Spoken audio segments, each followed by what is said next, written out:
have mentioned that adulthood begins at 18. At what age is a person ancient?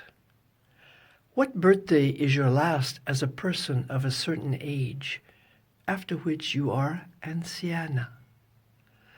Which number changes your legal status? When does the law make you stop driving, drinking, getting married, voting? To the best of my knowledge, there are no such laws. Perhaps because millennia of experience have shown that however similar are the steps on the way to adulthood, there is no clear and determined path by which we pass beyond it. Nor is that path necessarily the same for every person. Those of you who are of a certain age and have been moderating your habits in the last few years have learned that the decrepitude of age is not inevitable, and that our bodies, regardless of their age, can still stay in shape with exercise and careful diet. We will not become Wonder Woman, nor will we become Superman, nor is the guarantee that we will live longer. We will remain anciani, but we will be anciani with an increased likelihood of remaining healthy and strong.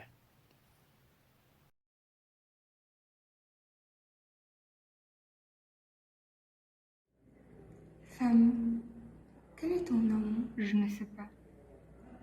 Où es-tu née? D'où viens-tu? Je ne sais pas. Pourquoi tu creuses un trou dans le sol? Je ne sais pas. Depuis combien de temps es-tu caché ici? Je ne sais pas. Sais-tu que nous ne te ferons pas de mal? Je ne sais pas. De quel côté es-tu? Je ne sais pas. C'est la guerre, tu dois choisir. Je ne sais pas. Ton village existe encore? Je ne sais pas. Est-ce que ces enfants sont les tiens? Oui.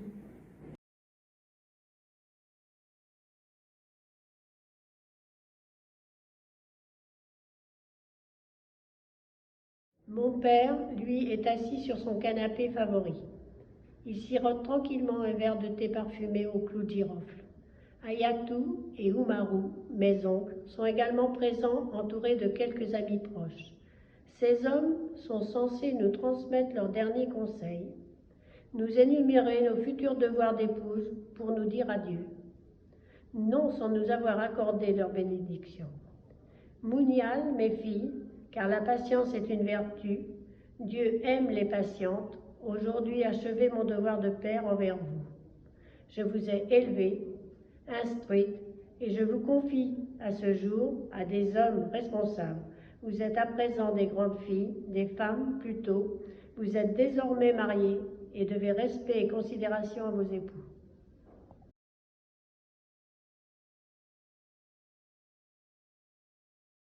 Female, male, undifferentiated, common goals, reproduction, one being, one life, human life, equal hopes and equal dreams, equal outcomes unachieved.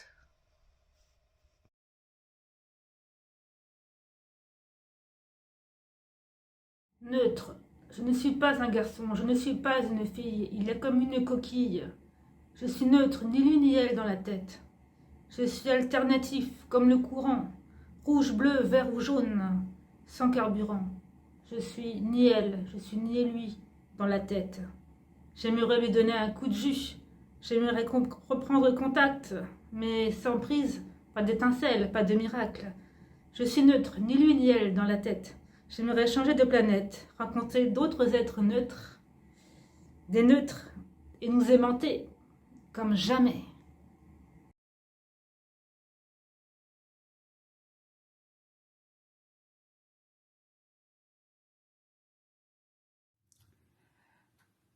Femme, n'en faites qu'à votre tête, sans oublier votre corps.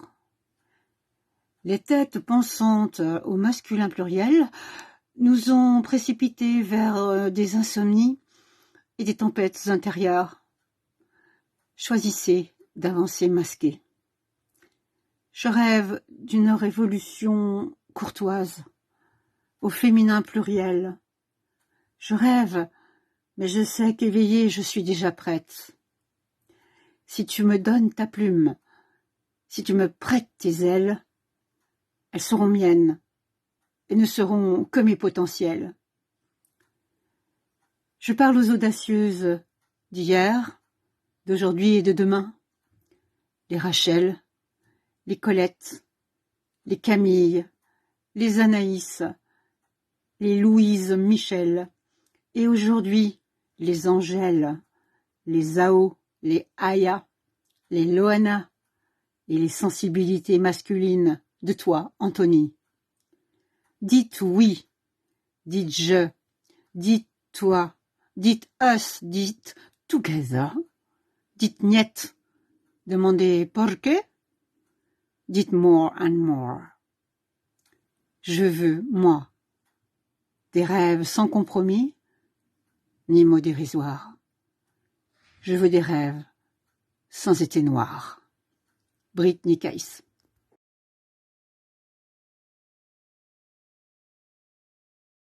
Je ne veux pas tout dévoiler. Les surprises sont le sel de la vie. Mais tout au long du chemin, tu rencontreras des personnes merveilleuses. Tu te rendras parfois compte plus tard, mais elles seront là, autour de toi. Tu es forte, Marceline, bien plus que tu ne le crois. Je ne vais pas te mentir, ce qui ne nous tue pas ne nous rend pas forcément plus forts. Certaines blessures laissent des plaies béantes. Tu seras quelquefois obligé d'enfiler une carapace, ou de te cacher sous une forêt de piquants. Mais le bonheur se remarquerait-il si on le croisait tous les jours ? Une dernière chose, tu es belle. Ne sois pas si dur envers toi. Offre-toi la tolérance que tu offres aux autres. Ce corps que tu détestes est ton plus beau cadeau de naissance. Il t'a offert la liberté. Un jour, tu comprendras que la beauté ne se mesure pas. Elle n'a pas les sourcils épilés ou la bouche rouge sang. Elle ne porte pas de talons ou de cheveux crantés. Elle ne suit pas les modes. Elle ne se maquille pas. Elle ne se voit pas dans un miroir. Alors vis, danse, ris, aime, cours, découvre, vibre, profite. Ne perds jamais de vue l'essentiel. L'histoire a vraiment une fin. Ne perds pas de temps. C'est maintenant. Et cela vaut le coup. Prends bien soin de toi. Marceline, de 83 ans.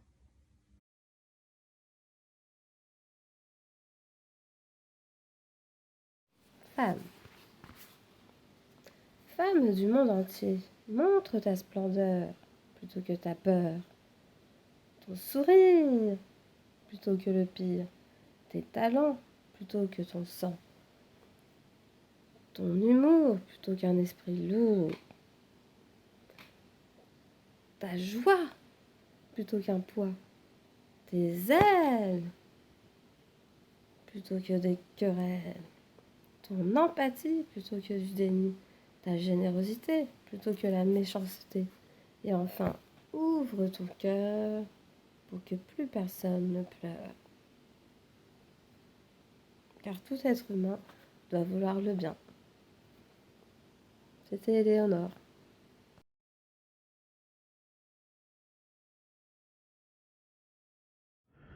Gloria Steinem, américaine, une féministe, journaliste, rédactrice en chef, militante du mouvement de libération des femmes, elle est une figure majeure du mouvement dit de la deuxième vague féministe. Une vie d'engagement et de combat pour la cause des femmes, notamment pour l'avortement. À 85 ans, elle continue de sillonner, une héroïne réclamée sur tous les campus. Des pièces de théâtre lui sont consacrées, ainsi qu'un film. Une petite citation pour aujourd'hui, Journée des droits internationaux de la femme. En vieillissant, on se débarrasse enfin des contraintes imposées par notre genre. Le fait de vieillir, c'est à la fois une inquiétude et un soulagement. D'autres citations, si la chaussure ne nous va pas, devons-nous nous couper le pied? Une femme a autant besoin d'un homme qu'un poisson d'une bicyclette. Je ne peux me reproduire en captivité. Certaines d'entre nous sont devenues les hommes que nous aurions voulu épouser.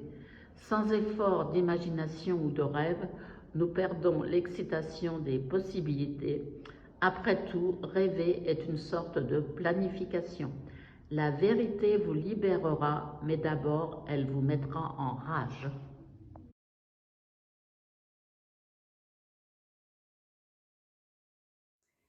Jean Mobile, and I'm going to honor my friend Marsal Sayas by reading an excerpt from her book, Qui entendra nos cris? 10 témoignages des femmes d'Afghanistan.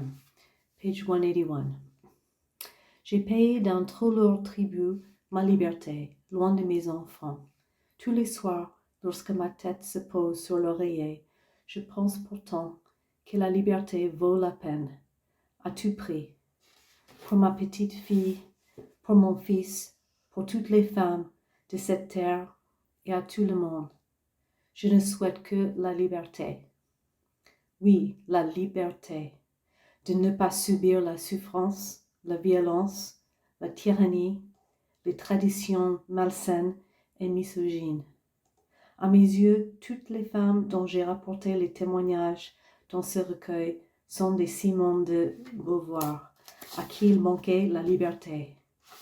Je me sens redevable envers toutes ces femmes pour l'écriture de ce livre. Je leur dois ma liberté. Merci.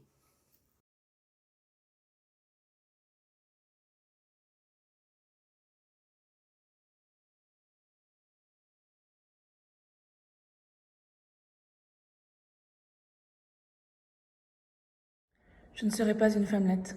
Je voulais devenir comme la princesse.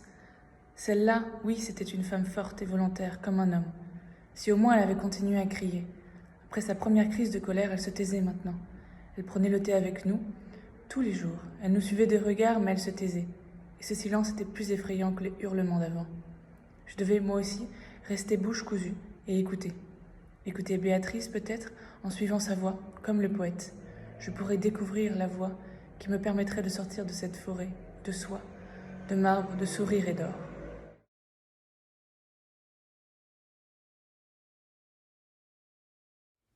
En 1971, Gloria Steinem a cofondé le mensuel féministe Ms Magazine, ni Miss ni Mrs, Ms, qui est l'équivalent féminin exact de Mister, un titre qui ne dit rien du statut matrimonial de la personne qu'il désigne. Il a été inventé en 1961 par une militante des droits civiques, Sheila Michaels. Elle en avait eu l'idée en voyant une faute de frappe sur une lettre adressée à sa colocataire. Elle-même n'avait jamais été la propriété d'un père, puisque ses parents n'étaient pas mariés.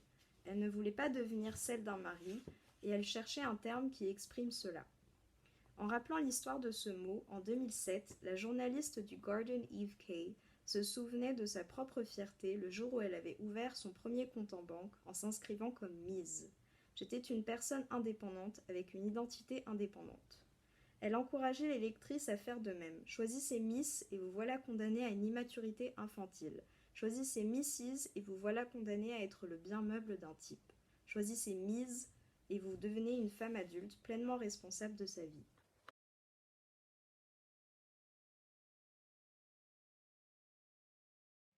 Ceci est mon histoire, mon combat contre les coups, contre la maladie. Pris à être hypocrite, si nos conversations s'envenimaient, même si j'étais persuadée d'avoir raison, j'abondais dans son sens. J'évitais journellement de le contrarier. J'en venais même à lui demander la permission pour pouvoir agir comme avant notre mariage, visiter des musées par exemple. Mon éducation me prédisposait à devenir cette femme obéissante qui jouait à la petite fille pour s'attirer les bonnes grâces de son seigneur et maître. Dans notre petite villa, achetée en commun, payée par nos 2 salaires, je ne me trouvais que chez lui.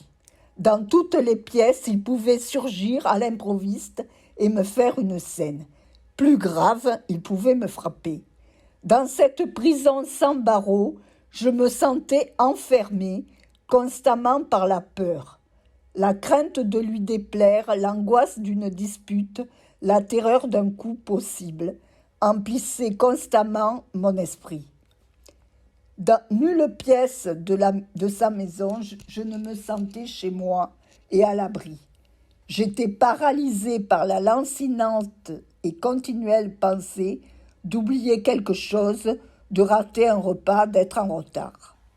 La haine avait remplacé l'amour dans cette lutte silencieuse, cette guerre muette où mon mari était toujours vainqueur.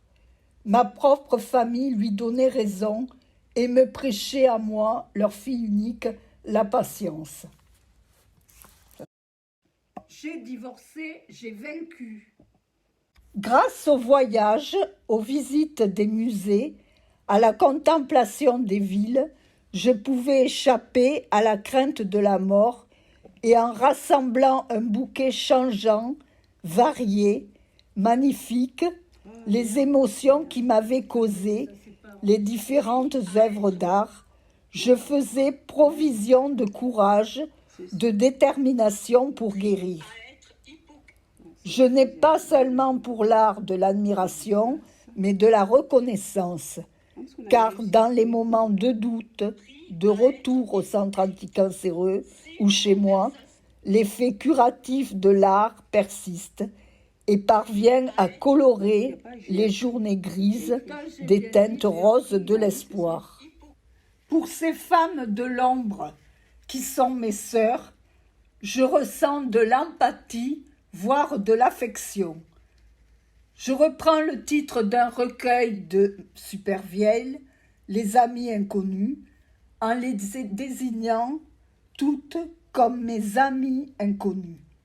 Je les imagine toutes dans des coins variés de la France, souffrant et luttant. Flaubert écrivait, dans Madame Bovary, « Ma pauvre Bovary, sans doute, souffre et pleure dans 20 villages de France à la fois. Écrire pour moi, c'est lancer vers le ciel des flèches contre la violence, la solitude, l'égoïsme des autres. Ainsi, ma vie n'aura pas été inutile, j'aurai gagné une parcelle d'éternité. »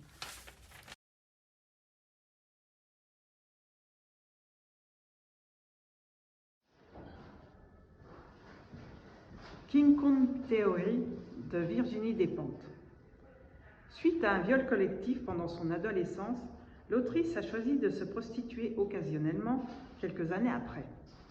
Malgré ce choix, elle met bien l'accent sur la dangerosité et le malaise généré par cette activité, alors qu'une grande majorité de la population la considère comme normale et nécessaire. Cet ouvrage fait bien prendre conscience que la vraie bonne meuf, comme elle est idéalisée, n'existe que dans les fantasmes des hommes, concentrés sur leur propre plaisir. Je tenais le livre à la main dans le métro et une jeune femme me voyant avec m'a abordé en me félicitant. Excellente lecture. Elle m'a annoncé qu'elle exerçait dans le travail du sexe. Je lui ai répondu que je suis pour l'abolition. Elle m'a affirmé que j'aurais changé d'avis à la fin du livre et je lui ai répondu que non. Effectivement, après cette lecture, je suis toujours pour l'abolition de la prostitution. Et comme Virginie Despentes l'a si bien écrit, tout se joue dans l'éducation des filles et des garçons pour une société égalitaire.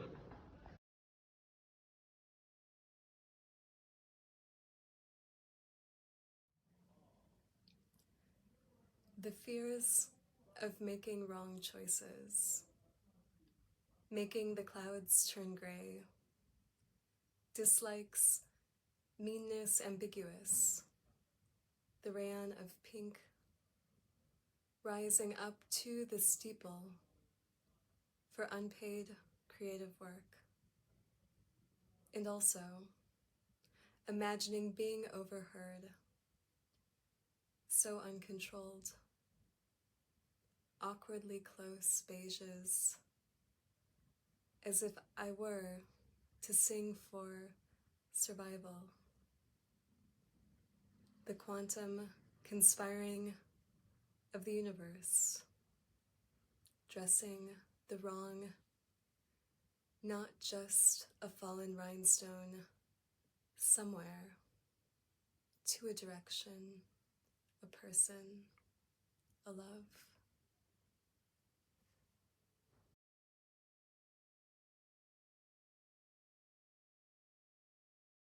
Vanina s'en va, c'est pas grave, l'a bien vécu, va. Son grand siècle de bout en bout, de guerre en paix, de droite à gauche, à rien du tout. Premier Jaurès, premier amour, ambulancière de nuit, de jour, pour ne plus entendre là-bas le glas qui sonne. Les années 20 lui font l'humour, d'une insolence à cheveux courts. Le droit de vote est à 2 pas de Charleston. Alors les 30 font la java pour la retourner comme un bas. Mais elle choisit Colette et rit de Monterland. Quand elle n'est pas au syndicat, Garbeau la trouble au cinéma. Pour faire une femme, évidemment, c'est un peu lent.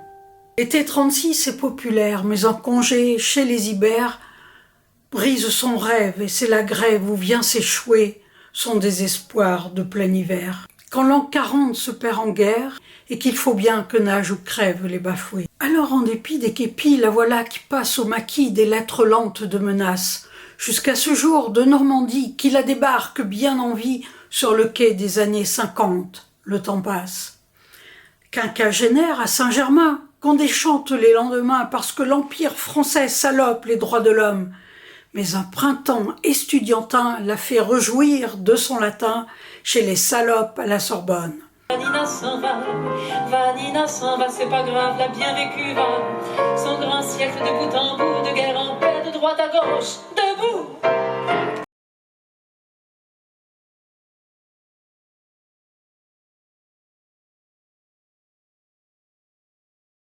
Vandaag is het Internationale Vrouwendag.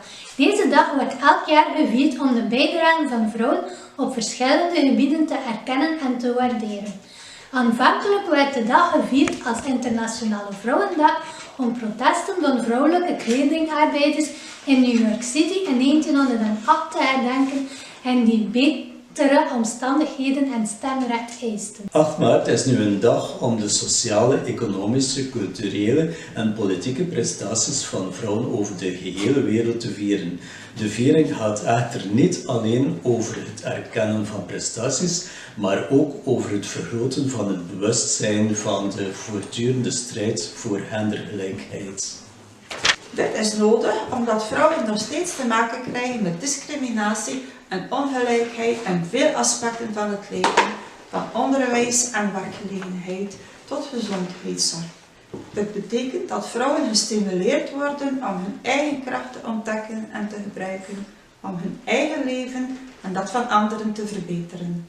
Dit kan bijvoorbeeld door het volgen van een opleiding, het starten van een eigen bedrijf of het opkomen voor je rechten. Het is belangrijk om te blijven strijden voor gelijke rechten en kansen voor vrouwen overal ter wereld. Hierbij moeten we ons blijven beseffen dat er nog steeds veel ongelijkheid bestaat. Door ons te blijven inzetten voor deze zaak kunnen we bijdragen aan een betere wereld waarin vrouwen en mannen gelijk.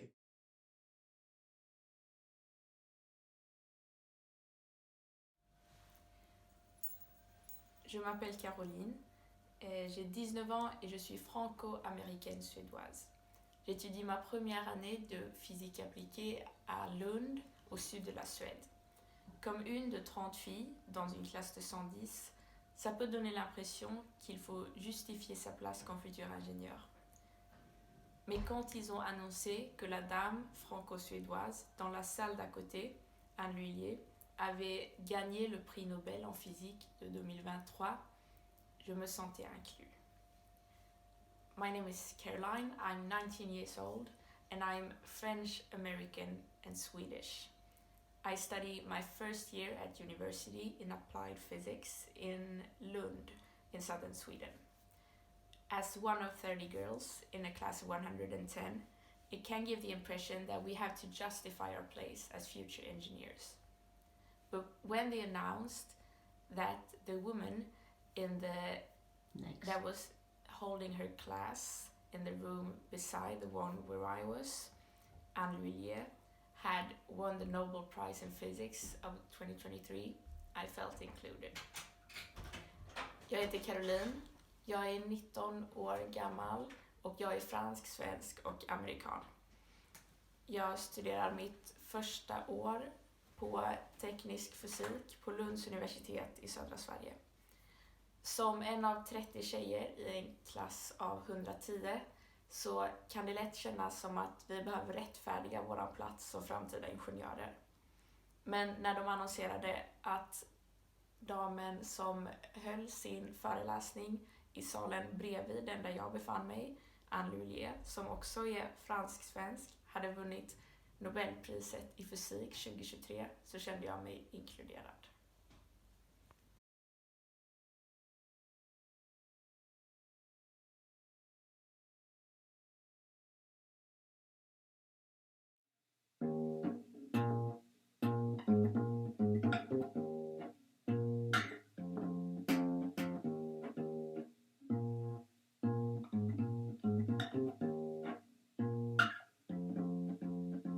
Ce soir, le ciel est clair. Je vois des lumières qui scintillent dans le reflet de la vitre. Et moi, je suis là, seule, étalée par terre.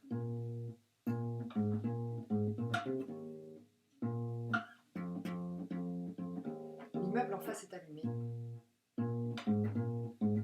Les gens bougent, s'amusent et partagent. Et moi, là, seule, étalée par terre.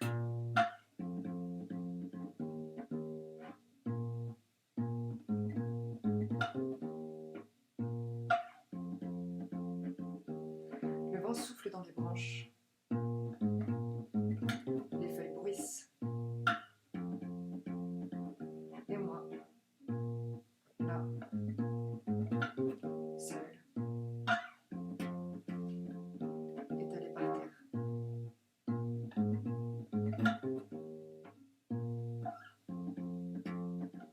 Des voitures klaxonnent dans la rue.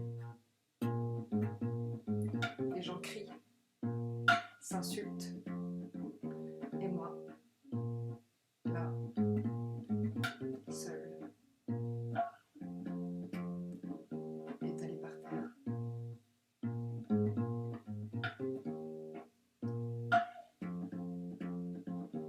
Un papillon se pose sur mon bras. Je n'arrive plus à bouger. Qu'est-ce que j'ai fait pour en arriver là?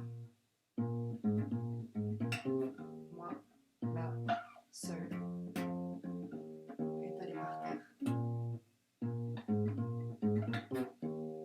Moi, là, seule,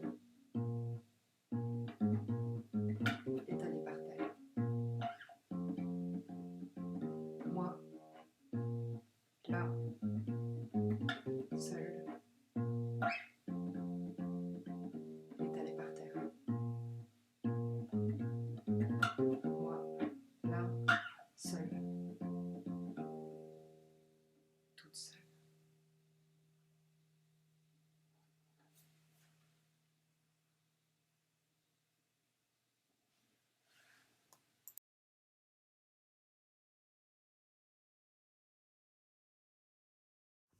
Les histoires de femmes en Afghanistan que j'ai évoquées dans ce livre ont été rapportées par une femme qui elle-même tente de s'échapper de sa condition.